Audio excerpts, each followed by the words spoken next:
Visitors to Castringham Hall in Suffolk will find it almost unchanged from the days when our story took place. They can still see the beautiful old house with its gardens and lake. However, the one thing missing is the ash tree, which used to stand proud and tall in front of the house, its branches almost touching the walls. This story begins in 1690 with a strange, lonely old woman, Mrs. Mothersole, who was found guilty of being a witch. Sir Matthew Fell, the owner of Castringham Hall at that time, described how she used to climb into the ash tree outside his bedroom every time there was a full moon. He said that she usually carried a strange knife to cut off parts of the tree, and that she talked to herself. Once he followed her home, but she disappeared, and when he knocked on the door of her house, she came downstairs in her night clothes looking sleepy. He and the villagers agreed that it was certain she did these things by magic, and so she was hanged. Before she died, she fought and shouted, and her last strange words were, "There will be guests at the hall." After the hanging, Sir Matthew felt uncomfortable and guilty, and he told his friend the vicar about his worries. "You did the right thing, Sir Matthew," were the wise words of the vicar. "I'm sure she was a dangerous woman."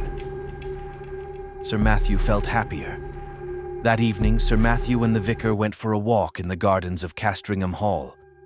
It was the night of the full moon. As they were returning to the house, Sir Matthew pointed to the ash tree in great surprise.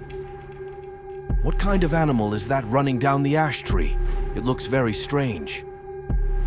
The vicar only saw the moving animal for a moment, but he thought that it had more than 4 legs. He shook his head. "What kind of animal is that running down the ash tree? It looks very strange. Must be tired," he thought to himself. "After all, what animal has more than 4 legs?" He said nothing to Sir Matthew, but just wished him good night.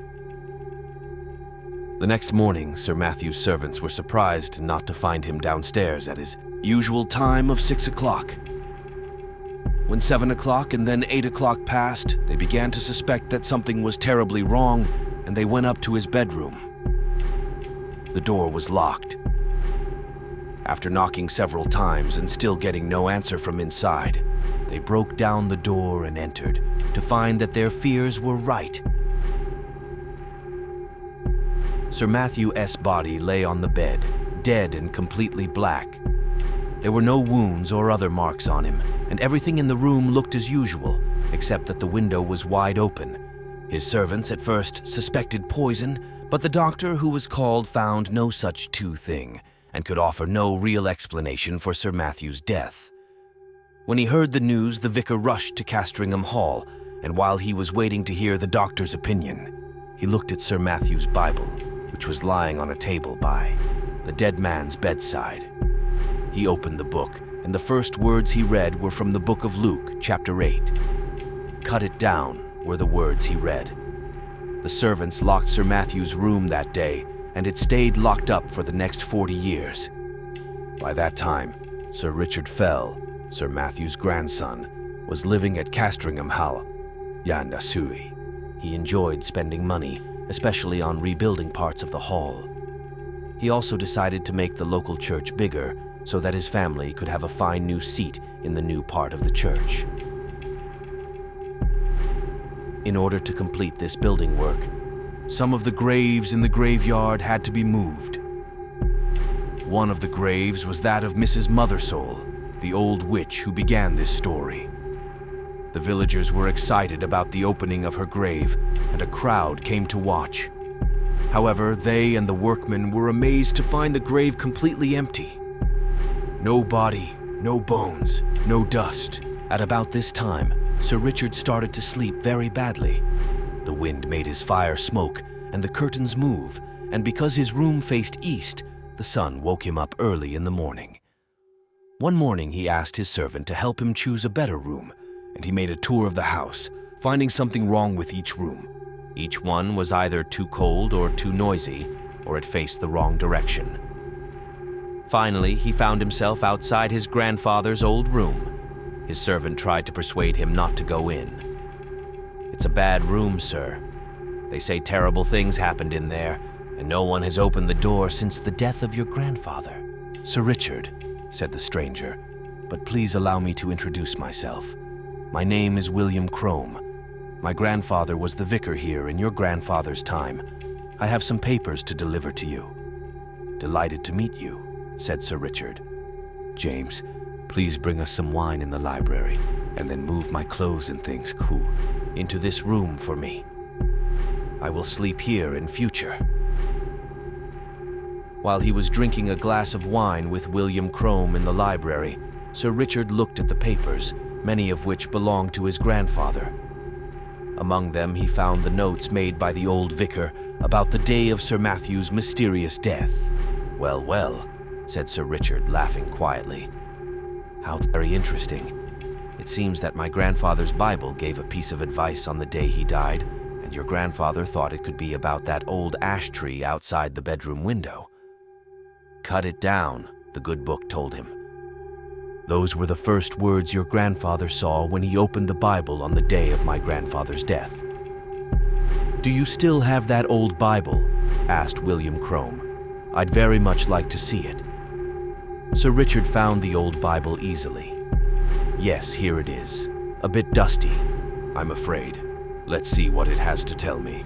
I'll open it at any page and read the first words I see, just as your grandfather did." He opened the book, and his eyes fell on the words, "You shall look for me in the morning, and I shall not be here."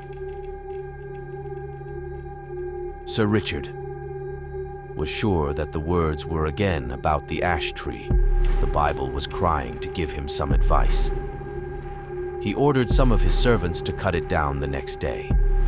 But Sir Richard did not live to see them cut the ash tree down. That night, at exactly midnight, a strange and terrible animal jumped from Sir Richard's bed, ran silently to the window, and disappeared into the shadowy branches of the enormous tree. No one was there to see it, but the next morning they found Sir Richard's body, like his grandfather's, dead and completely black. When William Crome heard the news of his new friend's death, the words from the Bible came back to him. "You shall look for me in the morning, and I shall not be here." He immediately hurried to Castringham Hall, where he found the family and servants crowded round the ash tree. "Sir Richard's last orders were that we should cut down this tree," explained James, and then, in a quieter voice, he went on, "And there's something very strange about that tree, sir. Very strange. It's hollow, and they say something lives inside it." The gardener put his ladder against the tree and climbed up to look inside. As he held a light over the hole, his face suddenly looked so terrified that several of the people watching from below saw him. The gardener himself fell off the ladder, dropping his lamp down into the hollow tree, which quickly caught fire. As the tree started to burn, the crowd saw an animal run from the tree. They screamed in horror as they saw its shape and size. It looked like an enormous spider, about the same size as a man's head, and covered all over. "Look, there's another! And another!" someone shouted. For a long time, the men watched these terrifying animals trying to escape from the fire one after another, and then they killed them with sticks. The doctors who examined it afterwards said that it was the body of a woman who died around 1690, the year that old Mrs. Mothersole was hanged.